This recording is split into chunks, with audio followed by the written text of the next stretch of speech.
নমস্কাৰ আমি আজি এই ভিডিঅ'টিত অসমৰ ষ্টেট চিম্বল অৰ্থাৎ জাতীয় প্ৰতীক কেইটা আছে কি আছে সকলো কথা জানিম ইয়াৰ উপৰিও প্ৰধান 7টা ষ্টেট চিম্বলৰ বিষয়ে আলোচনা কৰিম প্ৰথমে জানো আহক গোটেইকেইটা ষ্টেট চিম্বলৰ বিষয়ে ষ্টেট এনিমেল জাতীয় পশু হৈছে ওৱান হৰ্নড ৰাইনোচৰাছ অৰ্থাৎ এশিঙীয়া গড় সেকেন্ডলি ষ্টেট বাৰ্ড অৰ্থাৎ জাতীয় পক্ষী হৈছে দেওহাঁহ ইংলিছত ইয়াক কোৱা হয় হোৱাইট উইংড উড ডাক থাৰ্ড ইজ ষ্টেট ফ্লাৱাৰ জাতীয় ফুল যিপা কপৌ ফুল বা বিহুৰ প্ৰতীক হিচাপেও কপৌ ফুলকে জনা যায় ইংলিছত ইয়াক কোৱা হয় foxtail orchid fourth is state tree অৰ্থাৎ জাতীয় বৃক্ষ হৈছে হলং ফিফথ ষ্টেট ড্ৰিংক জাতীয় পনীয়া কি হ'ব পাৰে বাৰু নান আদাৰ দেন টি চাহৰ বাহিৰে আৰু কি হ'ব পাৰে ষ্টেট একুৱেটিক এনিমেল জাতীয় জলজ পশু হৈছে শিহু ইংলিছত ইয়াক কোৱা হয় গংগিজ ৰিভাৰ ডলফিন ষ্টেট ছং জাতীয় সংগীত কি হয় সকলোৱে জানে অ মোৰ আপোনাৰ দেশ অ মাই ডিয়াৰেষ্ট কাণ্ট্ৰি লাষ্টলৈকে আমাৰ লগত জড়িত থাকিব আমি লাষ্টত জুবিন দা আৰু নাহিদৰ ভাৰ্জনত এই অ মোৰ আপোনাৰ দেশ আমাৰ জাতীয় সংগীতটো শুনিম তেনেকৈ আপোনাৰ ষ্টেট ফেষ্টিভেল জাতীয় উৎসৱ বিহুৰ বিষয়টো আলোচনা নকৰিলেও হ'ব নাইন্থ ইজ ষ্টেট ডেন্স জাতীয় নৃত্য কি হয় সত্ৰীয়া নৃত্য ইংলিছতো সত্ৰীয়া বুলিয়ে কয় তেনেকৈ ষ্টেট ম'টো জাতীয় ধ্বনি হৈছে জয় আই অসম তেনেকৈ ষ্টেট লেংগুৱেজ জাতীয় ভাষা হৈছে অসমীয়া লাষ্ট ইজ ষ্টেট চিল জাতীয় মোহৰ হিচাপে কোনো ডিষ্টিংটিভ এমব্লেম নাই যদিও ভাৰতৰ যিটো চিম্বল আছে যিটো চিল আছে সেইটোৱে অসম চৰকাৰে ইউজ কৰে খালি ভাৰতৰ জেগাত অসম লিখে অসম চৰকাৰ লাষ্টত লিখা থাকে গভৰ্ণমেণ্ট অফ আছাম মাজত সত্যমেৱ জয়তে আৰু অশোক স্তম্ভটো থাকে জানোৱা হওক এতিয়া ষ্টেট এনিমেলৰ বিষয়ে দ্য ইণ্ডিয়ান ওৱান হৰ্ন ৰাইনোচৰাছ এশিঙীয়া গড় যাৰ চাইণ্টিফিক নেমটো হৈছে ৰাইনোচৰাছ ইউনিকৰ্নিজ শব্দটো ক'ৰ পৰা আহিলে ইউনিকৰ্ন চিনি পায়নে দেখিবলৈ ঘোঁৰাটোৰ নিচিনা বাট তাৰ এটা শিং থাকে বাবে মানে ইয়াত গড়ৰ লগত তুলনা কৰা হৈছে আৰু সেইকাৰণে ইউনিকৰ্নিজ বুলি চাইণ্টিফিক নেমটোত উল্লেখ আছে ঠিক তেনেকৈ ইয়াক প্ৰিমিয়াৰলি ক'ত পোৱা যায় অসম আৰু পশ্চিমবংগত পোৱা যায় আৰু ই ব্ৰহ্মপুত্ৰ আৰু তেৰাই উপত্যকাত সাধাৰণতে দেখা পোৱা যায় ই 30ৰ পৰা 45 বছৰলৈকে জীয়াই থাকে আৰু সাধাৰণতে ই অকলশৰীয়াকৈ থাকে গড়বিলাক যেতিয়া আপোনালোক কাজিৰঙালৈ যাব প্ৰায় অকলশৰীয়াকৈ পাব যেতিয়া লগত পাব সেই লগত থকাকেইটা নাইটো মাক আৰু ক্লেভটো পোৱালিটো হ'ব নহ'লে ব্ৰিডিং পেয়াৰযোৰ হ'ব অৰ্থাৎ যিযোৰে প্ৰজননত ভাগ লয় যি দুটা গড়ে সেই দুটা গড়হে একেলগে থাকে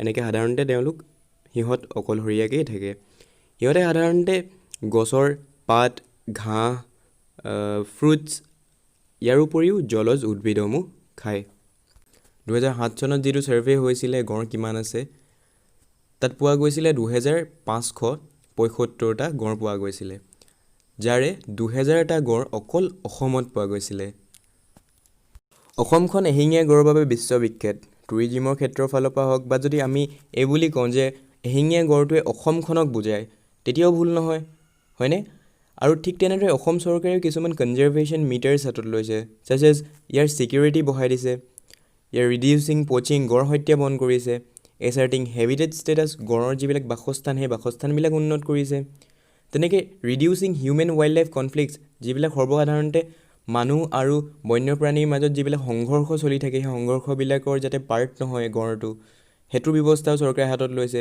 তেনেকৈ involving local people in rhino conservation গড় সংৰক্ষণৰ ক্ষেত্ৰত লোকেল পিপলবিলাকক লগাই দিছে ঠিক তেনেদৰে অসম চৰকাৰে ইয়াৰ সংৰক্ষণৰ কাৰণে বহুত ষ্টেপ হাতত লৈছে আৰু অসম চৰকাৰে ইয়াক অসমৰ ষ্টেট চিম্বল হিচাপে জাতীয় পশু হিচাপে 4 এপ্ৰিল 2003 চনত ঘোষণা কৰিছে নেক্সট ইজ ষ্টেট বাৰ্ড দেওহাঁহ হোৱাইট উইং উড ডাক বুলি জনা যায় কিয় জনা যায় আমি গম পাম ইয়াৰ চাইণ্টিফিক নেমটো আপোনালোকে PDF ডাউনলোড কৰি ল'ব মই আপোনালোকক লিংকটো দি দিম PDF ডাউনলোড কৰি ল'ব এনেও এক্সাম প্ৰস্পেক্টাছৰ ফালৰ পৰাহে এইবিলাক ইম্পৰ্টেণ্ট মই যদি ইন জেনেৰেল আপোনাক ক'বলৈ যাওঁ এনেও আপোনাৰো বাউঞ্চাৰ যাব মোৰো বাউঞ্চাৰ যাব মোৰ মুখতো নুফুটে আপুনি বুজিও নাপায় গতিকে PDF ডাউনলোড কৰি ল'ব যদি পৰীক্ষাৰ ক্ষেত্ৰত লাগে আপোনাক পঢ়িব পাৰিব হাঁহৰ এটা ডাঙৰ প্ৰজাতিৰ অন্যতম হৈছে দেওহাঁহ ইয়াৰ ইন জেনেৰেল ইয়াৰ বডিটো ব্লেক কালাৰৰ থাকে, গাটো ক'লা ৰঙৰ আৰু মূৰটো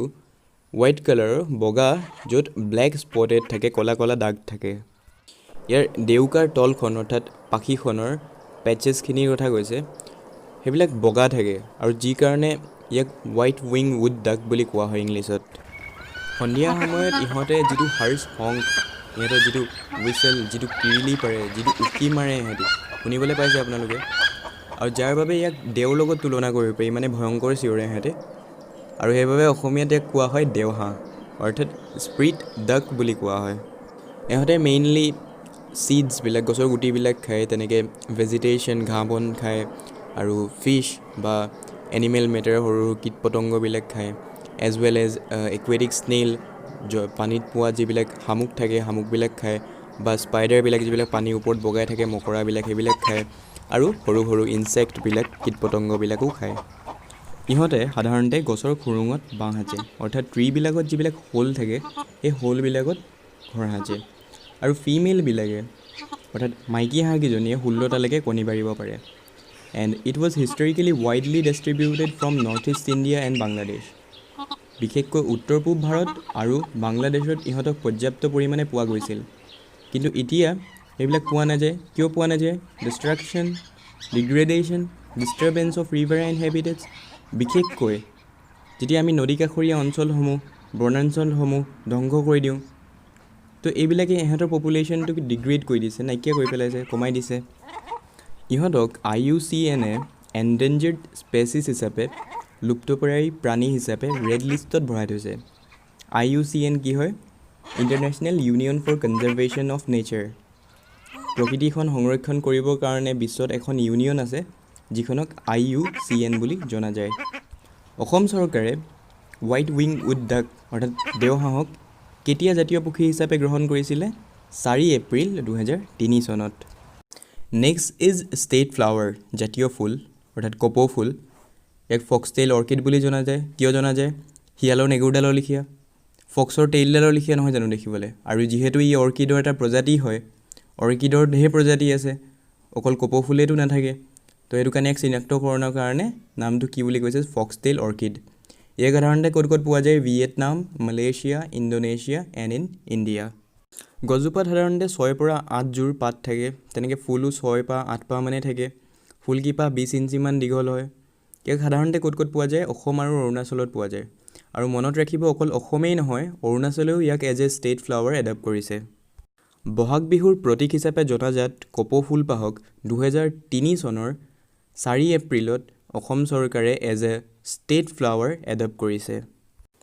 নেক্সট ইজ ষ্টেট ট্ৰী, জাতীয় বৃক্ষ। কি হয়? হলং গছ। Is a common perennial evergreen tree. গছজোপা সদায় গোটেই 12 মাহে চিৰসেউজীয়া হৈ থাকে। ক'ত ক'ত পোৱা যায়? ছাউথ ইষ্ট এছিয়াত, বিশেষকৈ ইণ্ডিয়াত পোৱা যায়, আৰু ইণ্ডিয়াৰ ভিতৰত অসমততো ই বহুত ডমিনেণ্ট স্পিচিছ হয়। গছৰ ভিতৰত অসমত যদি আপুনি বেছিকৈ গছ পাব, তেনেহ'লে হলং গছ পাব, আৰু সেইবাবে as a state tree Assam চৰকাৰে ইয়াক এডপ্ট কৰিছে। আৰু ই বহুত ওখ হয়, 610 মিটাৰ পৰ্যন্ত ওখ হয় চি লেভেলৰ পৰা, যিটো মিন চি লেভেল বুলি কয়, তাৰ পৰা 610 মিটাৰলৈকে ওখ হয়। এই গছজোপা কি কি কামত আহে?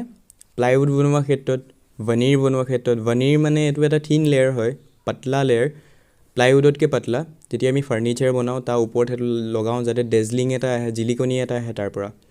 ঠিক তেনেকৈ পেপাৰ পাল্প, কাগজ বনোৱাৰ ক্ষেত্ৰত, আৰু আপোনাৰ তাৰ পৰা যিটো আঠা ওলায়, সেই আঠাটো ভাৰ্নিছ হিচাপে কাম কৰে।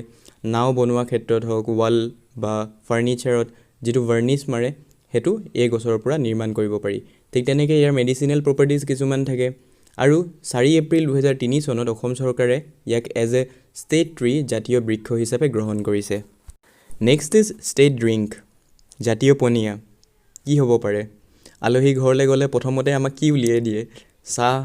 আৰু চাহৰ বিষয়ে মই আপোনাক কি ক'ম, গোটেই পৃথিৱীতে ফেমাছ।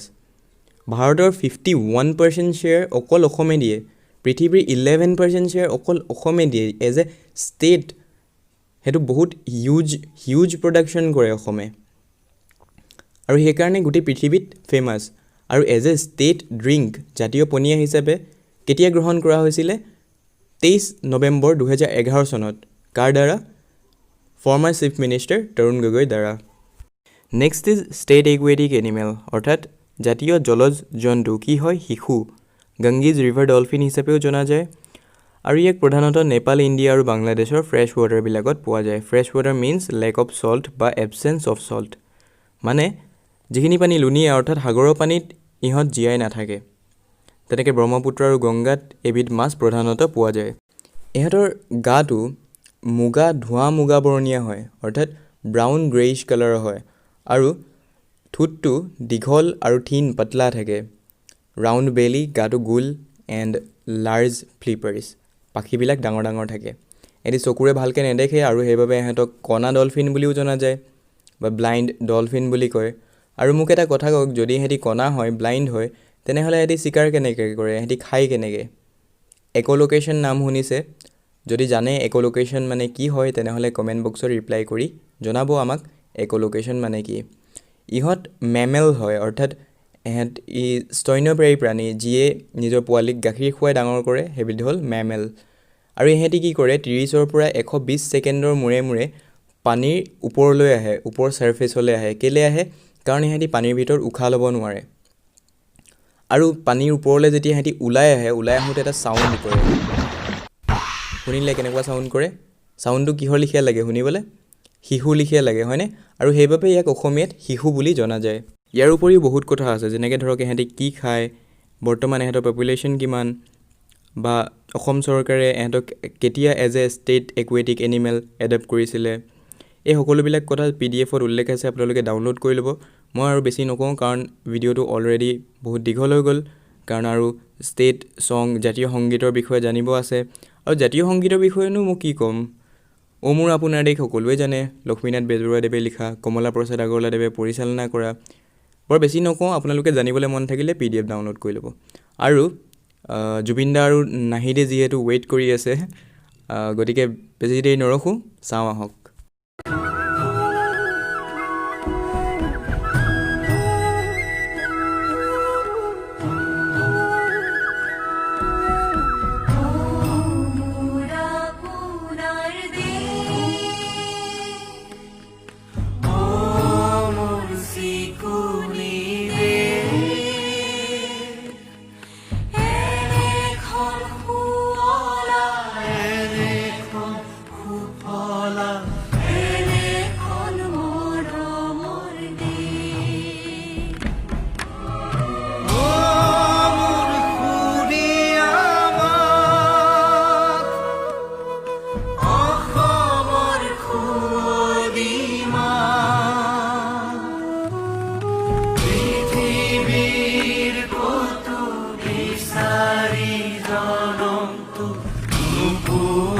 কৰিলেও